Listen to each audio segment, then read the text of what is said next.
Hare Krishna. So now we have understood the basic characteristics of Sattva Guna, that is mode of goodness, Rajoguna, mode of passion, and Tamoguna, mode of ignorance. Now there's a question. Is it that these modes, either of them becomes prominent within a person? If so, how does it take place? And this Krishna is answering in Shloka number 10. So let's see that now. Rajastamascha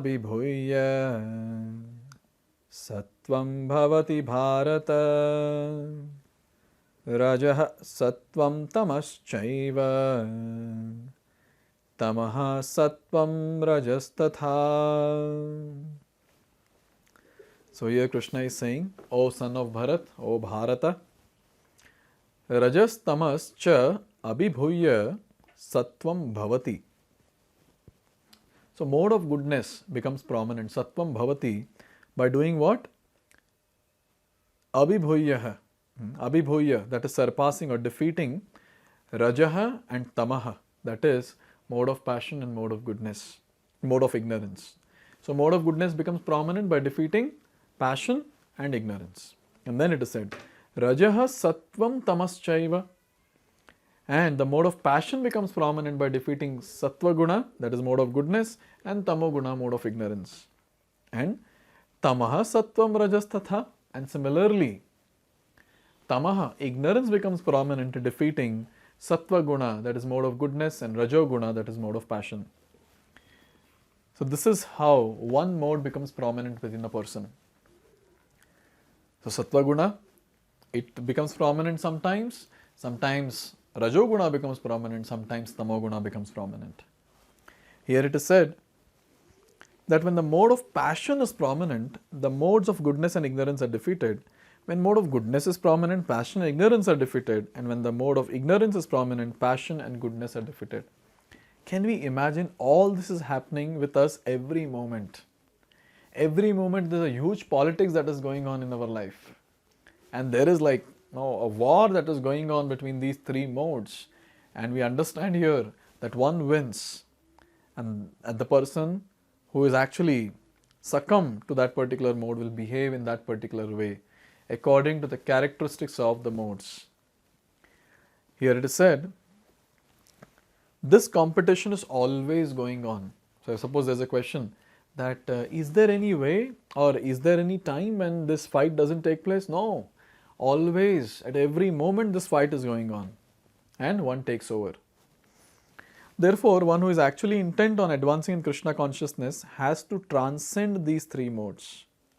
The prominence of certain mode of nature is manifested in one's dealings, in his activities, in eating, etc. And all this will be explained in later chapters.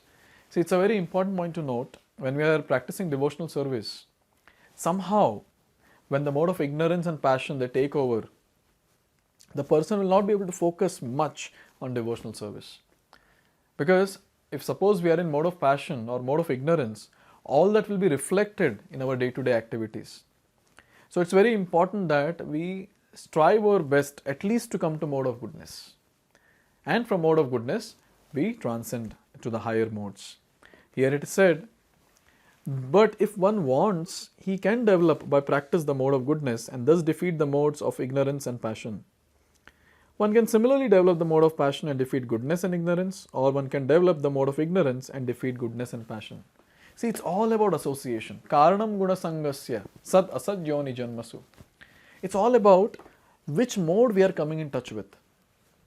If I am consciously coming in touch with mode of goodness activities, mode of goodness foodstuffs, mode of goodness lifestyle as a whole, what will happen?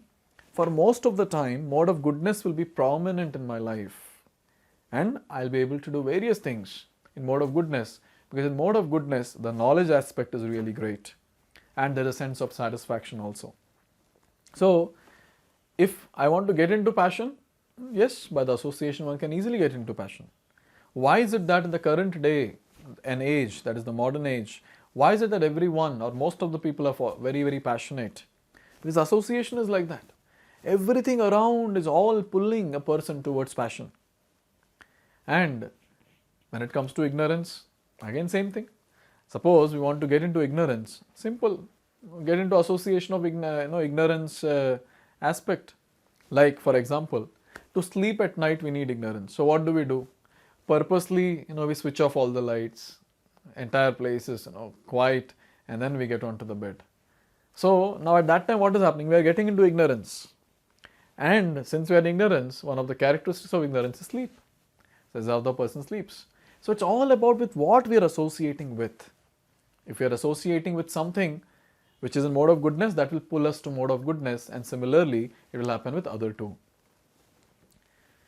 Although there are these three modes of material nature, if one is determined, he can be blessed by the mode of goodness, and by transcending the mode of goodness, he can be situated in pure goodness, which is called as Vasudeva state, a state in which one can understand the science of God. See, when it comes to practicing devotional service, this point becomes very important. What is told here? Here it is said, if the person is determined, he can remain in mode of goodness. See, as devotees, we should keep analyzing our lifestyle, our schedule, and see where all we are getting into mode of passion and ignorance, and try our best to modify our lifestyle in such a way that it remains in mode of goodness. Because in mode of goodness, we can practice bhakti nicely. Obviously, for a person to take up to bhakti, who is already in mode of goodness, maybe there will be some obstacles of full satisfaction, knowledge, etc. But once he takes it up, then practicing in mode of goodness becomes very easy. Because in mode of goodness, there is a lot of clarity, and the person can do what he wants to do in devotional service. And with time, when he is continuously in mode of goodness and he is practicing devotional service very nicely, very intensely, he transcends that and goes to another level, which is called as pure goodness. In pure goodness, there is not even a tinge of passion and ignorance. See, now when we are saying that mode of goodness is prominent, so at that time even mode of ignorance and passion is there, little bit is there. When we say mode of passion is prominent, it is not pure passion with little bit of goodness and ignorance. But when we say pure goodness state, at that time person is on a different platform, on the transcendental platform, and there is not even a tinge of passion and ignorance. And in that state, a person can easily understand, realize the Supreme Personality of Godhead and the science of devotional service, bhakti. And in that state, a person will taste something else, which is extremely transcendental and extremely relishing. So pure devotees are always on that platform, which is called as Vasudeva state, or pure goodness state, or Shuddha Sattva. By the manifestation of particular activities, it can be understood in what mode of nature one is situated. So this is something which is very easy to understand. Now, when we go through Bhagavad-gita, we can easily make out why a person is behaving in this particular way. See, at times there's always a question. Oh, this person was so nice. Suddenly what happened to him? Sometimes people discuss, people talk. Suddenly what happened to him? What is the answer? Suddenly mode of passion took over. Suddenly mode of ignorance took over. This is the answer. So many times we don't understand why people are changing so rapidly. He was good, suddenly he became bad. Oh, the bad person became very good.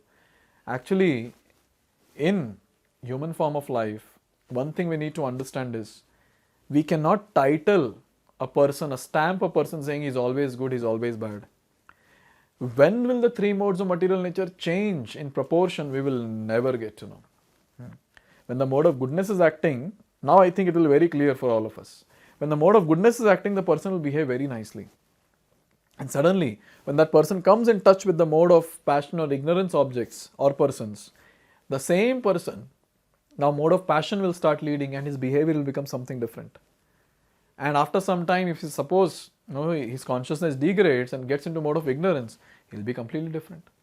That's how we see even our mood in the entire day is different. Early morning, we have some other mood. And then, afternoon time or late morning and afternoon time, completely the mode of passion takes over. And then slowly in the evening, some other mode takes over. So in this way, in the entire day also, our mood itself keeps changing. So why is it changing? What is happening? Bhagavad-gita makes it very clear. That one of the modes will be prominent. And how will we get to know? By the characteristics that is seen in the person. In his behavior, we can easily make out and say, oh, he's in mode of goodness. Yeah, he's in ignorance. We can easily make out by seeing that laziness, that sleep, that madness, and all that. So, as devotees, it's very important for us that we try our best to remain in mode of goodness. Early morning is a time where mode of goodness prevails. So, our chanting should happen in Brahma Muhurta between 3:40 to 6:30, during that time.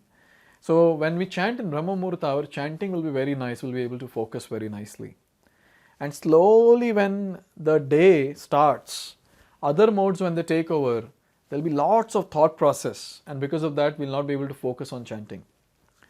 So, we have to decide and give prominence to our spiritual life, and when we do that, automatically we'll start advancing in spiritual life. That's what now Krishna has made it very clear, that how there's a fight between the three modes and one mode takes over the other two by defeating them completely. Now, after having spoken about this, now Krishna is going to speak about what exactly happens when a person gets into either of the modes. So now he is going to discuss about how the effects of three modes of material nature are manifested. So let's see that in the next subsequent videos. Hare Krishna. Hare Krishna, Krishna